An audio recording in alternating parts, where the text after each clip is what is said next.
Hey, 20-2s. In this lesson, we're going to look at something known as a Z-score. Now, the last lesson was really important when we were talking about normal distributions and how normal distributions allow us to predict a lot of things that happen in nature. Okay, in this lesson, what we're going to talk about is something called a Z-score, which is another way to compare data and make predictions when we use a bell curve. So remember again, like I just said, we're going to use a normal curve to predict a lot of probabilities, like the probability that a person is taller than 120 centimeters. Okay, we can actually know that data based on the average and the standard deviation of the current human population. Okay. A Z-score is going to tell us how many standard deviations our data is away from the mean. And really importantly, when we're not exactly one standard deviation or two standard deviations away from the mean. So if you remember last time when we were drawing our bell curve and we were finding, there's our average, right? And when we were drawing these, we were saying, okay, well, here's my average plus one standard deviation, sorry, sigma. And over here is my average minus two standard deviations. But what happens when we don't fall on exactly one perfect standard deviation? Like what if I was right there instead, right? What do I do then? Well, that's when we're going to use a Z-score. So the Z-score is a standard deviation, how many standard deviations away from the mean we are when we're not exactly one or two or three away. So how we calculate that when we're not perfectly one or two or three standard deviations is we use this formula here. So our Z-score is X minus mu over sigma. Okay, what do all those things mean? Well, X is the data value we're talking about. So it's our current piece of data value. So I'm 120 centimeters tall. Mu is the average for the set of data. Okay, that's the average. And sigma, we know, is our standard deviation. So we have to know our average and we have to know our standard deviation. And then we can figure out our Z-score, how far away are we from the average. Okay, let's explore this a little more. So how does the formula work?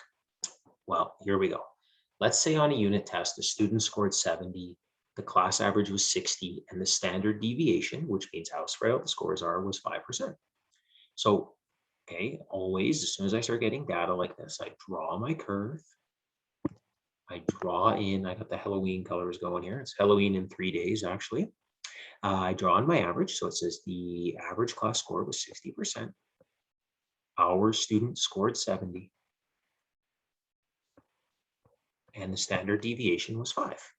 Okay, so this student's actually 2 standard deviations away, right? Do you see that? Because 1 standard deviation would be 65 and 2 standard deviations away would be 70. So we actually know that this person's 2 standard deviations away.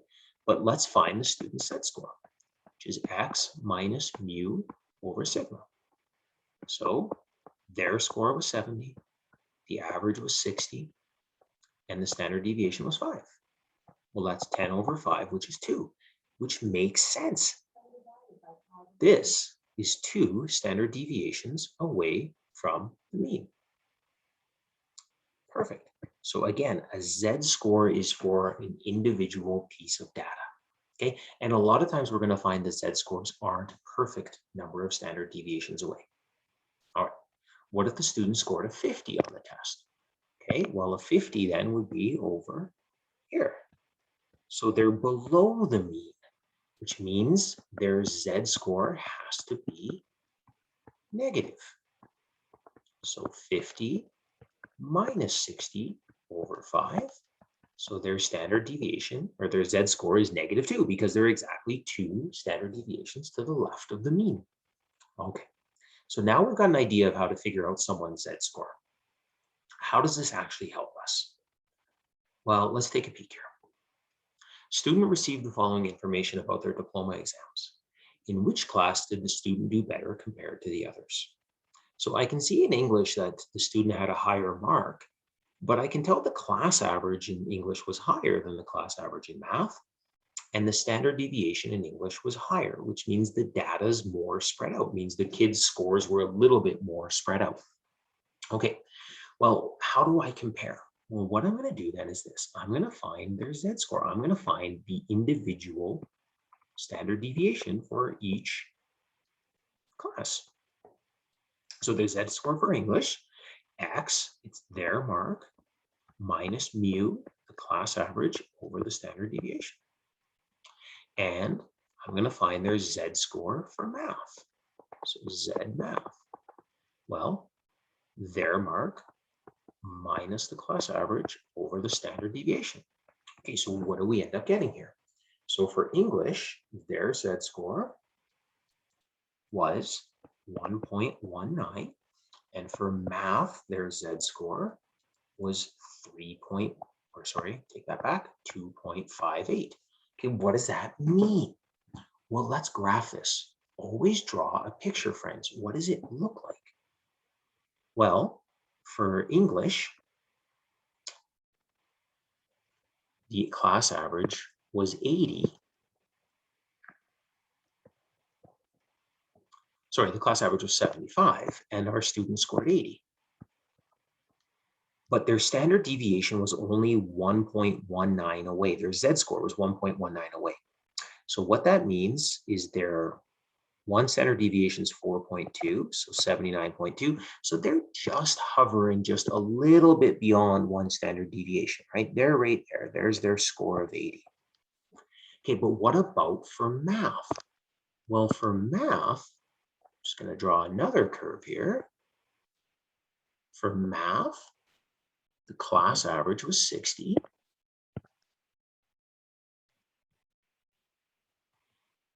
And this students, I'm going to draw on a couple of standard deviations away. There's one standard deviation away. There's a second standard deviation away.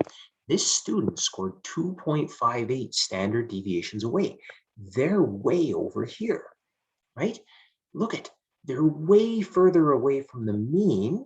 Here, they're 2.58 standard deviations away compared to here, where the student's only 1.19 standard deviations away. So what that really truly tells us is compared to the rest of the group, this student did better in math compared to the rest of the group. I understand that their class mark was lower by 8%, but the English exam was easier. The class average was 75. In math, the student did better compared to the rest of the population because the class average was only 60. So again, when we're talking about Z-scores, we're talking about how far away from the average we are. In general, if I'm talking about a test score, I want to be further away from the average in the positive direction. If I was further away in the negative direction, then I would be down here, which means I did not do good on my test. Okay, so Z-scores are used to compare sets of data really easily. Now, how do I then make predictions with my given Z-scores? Because if I come back up to this example, the student's data wasn't exactly on a standard deviation. So our 35, 67, 99.7 rule kind of falls apart a little bit, doesn't it? So what we want to use then is our Z-score table. So hit pause on your video. I want you to go and find your formula sheet. This is on it on one of the pages. Now, how do we use it now that we've got it? Well, let's go back up and it says, what did we have for one of our Z-scores? 1.19 was our Z-score for the English class. Okay, so what I do is I say, okay, my Z-score is 1.19. So you see, here's my Z. So I come down this column, I go, okay, there's 1.1, and then I want 1.19. We always measure it to the 100th. Well, there's the 0.09. So there it is, 88.3. What does this tell us? Well, our student, here's our average, mu. Our student, their score in English, they were 1.19 standard deviations away. What the Z-score table tells us is it measures to the left of that Z-score. What that tells us is 88.3% of the data is to the left of 1.19. What that tells us is our student did better than 88.3% of kids in the class.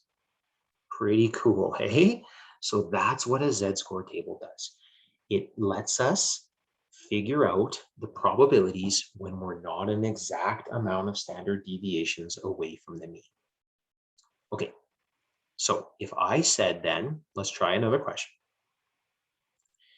So in an NHL season, the average points of a player for a season was 65. So we got to know the average with a standard deviation of 6. What is the probability a player had the following points? So normally distributed, I draw my curve. I always draw my average in. Standard deviation, I see it at 6, okay? But I've got a student or a player with 72 points. So they're more than one standard deviation away. So what's the probability that they scored less than 72 points? Okay, well, that's that area of the curve. So what we need to do is find our Z-score. It's X, the individual score, minus the average over 6. So I put that in my calculator. 72 minus 65 is 7, divided by 6. Our Z-score, always to the nearest hundredth, is 1.17.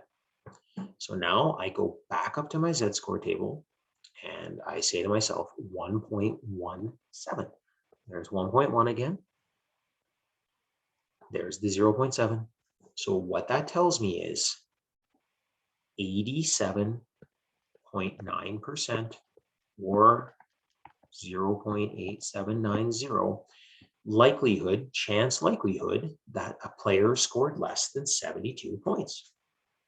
Pretty cool, right? So you can see the analysis that probably goes into a lot of sports, right? The data analytics is what they're calling it these days.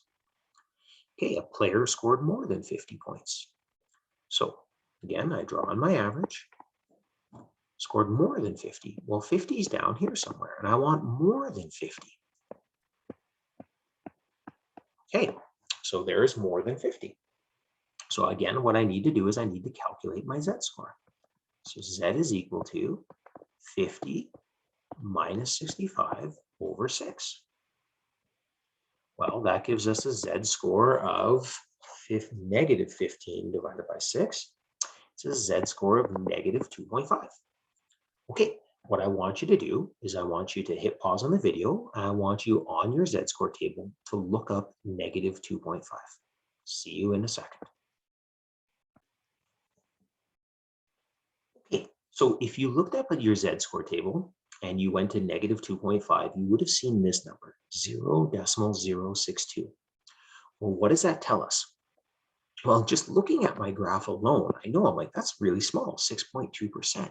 What I need you to remember is a Z-score table always measures to the left. That means this here is 0.062. Well, how do I find out our area in green then? Well, remember, 100% of the data is underneath the curve, or that's 1. When we convert it, 100% is 1. So if I want to find this area over here to the right, I find the area to the left, and the area that I want is 1 minus that. And 1 minus that is going to give us an area of, what does that sound like? 0.948. There's a 94.8% chance that a player scores more than 50 points, right? Okay, so again, when we find areas on our Z-score table, I need you to remember it's finding the area to the left. All right, one more example and we're good to go. What about finding between two scores? So again, I always draw this down. Helps me tell if my answer is reasonable as well. So between 58 and 67. Okay, so I know I've got a little below my average and a little above my average. So what we need to do here is we need to find the Z-scores for both of these data points. So we're going to find the Z-score for 58 points and we're going to find the z-score for 67 points. Now, one will be negative, one will be positive. So the first one will be, what's that, 58 minus 65 and divided by 6. So negative 1.17. Okay, perfect.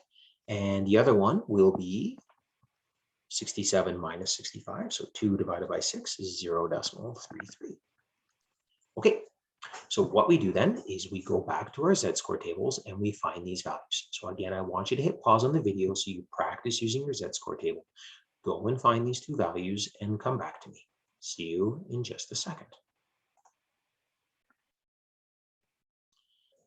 So I'm hoping you took the time to go and look those probabilities up on your z-score table, and you would have seen this. So again, when we had a z of negative 1.17, it gave us a probability of 0.1210.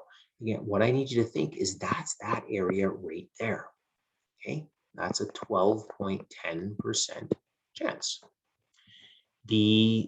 For the z of 0.33, we got a 62.93% chance. Well, what's that? That's all of this that I'm labeling in blue. That's a 62.93% chance. So then how do I figure out the area in the middle that I had in black? You're going to subtract these.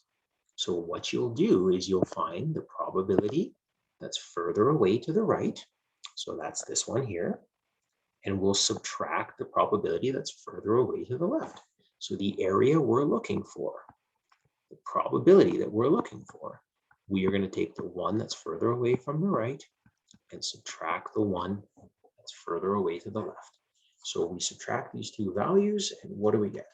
0.6293 minus 0.1210, and we get ourselves 0.5083. That means there's a 50.83% likelihood that a player scores between 58 and 67 points. Now, those are basically the three major examples that you're going to see: an area to the left, an area to the right, and an area in between. So make sure you've got that z-score table with you. You're going to need it, right? You can tell you're going to need it. I don't expect you to have that thing memorized. See ya another time.